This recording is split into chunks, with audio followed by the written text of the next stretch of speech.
Bon, on reprend. Il y a un garçon, il y a une fille, ils vont au bois. Ils sont pas frères et sœurs parce que c'est indiqué nulle part. Lui, il a 16 ans, comme toi, l'air morose. Il est froid, distant. C'est indiqué vers 5, j'étais froid comme le marbre. Elle est un peu plus âgée. Elle a 20 ans, ses yeux brillent. Elle sourit, soupire.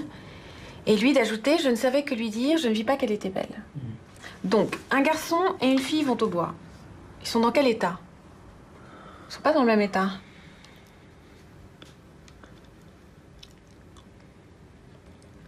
Je sais pas, ils se promènent... Je sais pas, peut-être qu'ils se promènent pour passer le temps, peut-être qu'ils s'ennuient. Peut-être, vas-y, développe comment ils se sentent. Non mais je sais pas. Arrête, Cyril. Qu'est-ce qui se passe? Arrête. Concentre-toi un peu. Et la nature amoureuse dormait dans les grands bois sourds. Qu'est-ce que ça veut dire? Ah, si les grands bois sourds, c'est pas... Ça s'appelle un oxymore, ça, non? Non? Mais tu vois pas que c'est un poème d'amour? La fille Rose ne veut qu'une chose, c'est l'amour du garçon, qui se manifesterait par une caresse, un baiser, peut-être même que ça pourrait aller plus loin d'ailleurs, on n'en sait rien. Mais ce qui est sûr, c'est qu'elle veut au moins un baiser de lui, c'est ce qu'elle veut. Mais lui, il ne voit rien, il regarde ses pieds en quelque sorte. C'est ce qu'il dit dans le texte. Je marchais à pas distraits, je parlais des fleurs, des arbres, son œil semblait dire « après ». Pourquoi son œil semblait dire « après » ? Parce que la fille, ça ne l'intéresse pas qu'il lui parle des fleurs et de la rosée et de je ne sais quoi. Elle veut un baiser, c'est tout. Et si les merles le sifflent, c'est justement pour se moquer de lui, parce qu'il ne voit rien. Et aussi pour attirer son attention sur Rose, qu'il semble ne pas voir. Et pourquoi c'est caché comme ça? C'est caché parce que c'est ça la littérature, la beauté de la langue, de la poésie.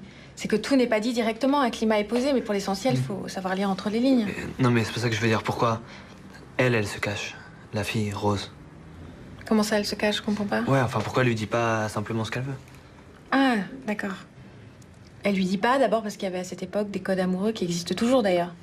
C'est plutôt le garçon qui doit se manifester, et non pas la fille. C'est le garçon qui doit aller vers Rose. C'est un code social. Et puis ensuite, c'est pas toujours évident de dire ces choses-là. De dire de but en blanc, je te désire, j'ai envie de toi. Donc elle lui dit pas explicitement, elle lui envoie des signes.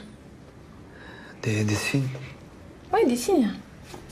Par exemple, là. Rose, droite sur ses hanches, leva son beau bras tremblant pour cueillir une mûre aux branches. Je ne vis pas son bras blanc. Là, il faut que tu imagines la situation. Elle se tient droite, fière, peut-être même qu'elle met sa poitrine en avant.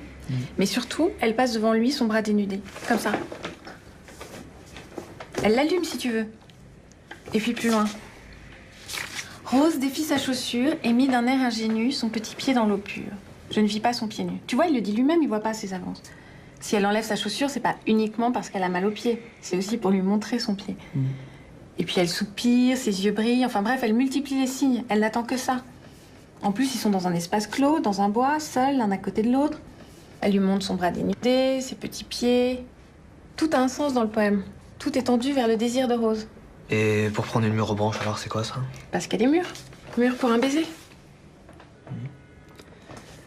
Et une eau courait fraîche et creuse sur les mousses de velours? Ouais, alors ça, c'est une métaphore. L'eau qui court... Enfin, l'eau, c'est associé à la sexualité. Donc, l'eau fraîche qui jaillit sur la mousse de velours, tu vois ce que ça peut être? Ouais, bah oui, je vois.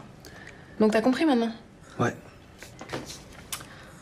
Alors, il est presque 5h30 là, donc on va pas avoir le temps de le finir aujourd'hui. Tu peux me faire le commentaire pour la prochaine fois? Ouais, d'accord. Ouais. Attends, il y a un truc que je comprends pas quand même. Quoi, quel truc?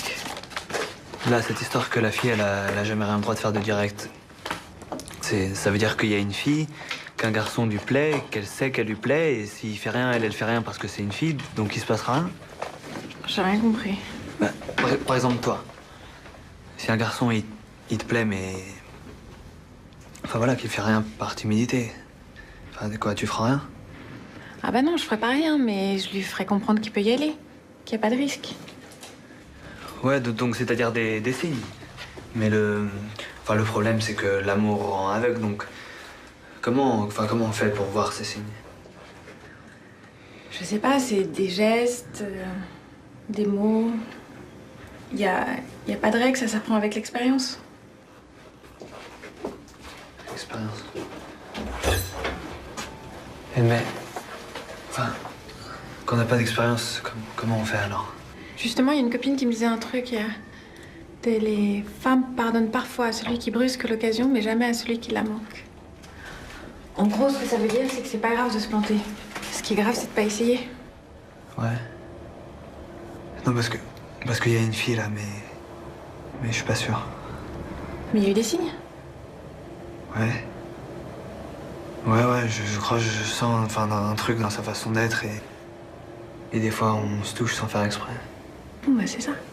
C'est ça, tu crois? Bah oui, c'est sûr.